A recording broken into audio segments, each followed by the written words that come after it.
নিজের কবরের জায়গাটা একটু নিজে রেডি করে রাখেন, কারণ যে কোনো মুহূর্তে এটার দরকার হবে। আর এটা সকালে মারা গেলে রাত্রের ভিতরে আপনাকে কবর দিয়ে দিতে হবে।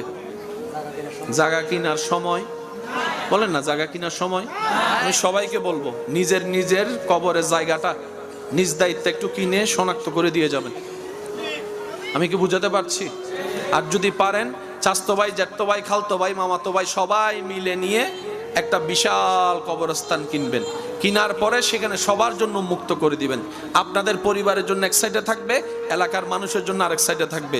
এটার সওয়াব আপনারা সবাই পেতে থাকবেন। মৃত মানুষকে গোসল করানো বড় সওয়াবের কাজ, কাফন দেওয়া বড় সৌভাগ্যের কাজ, কাফন পরানো সহযোগিতা করা বড় সওয়াবের কাজ, জানাজা পড়া নিজের গুনাহ মাফ। সুবহানাল্লাহ সবাই বলি।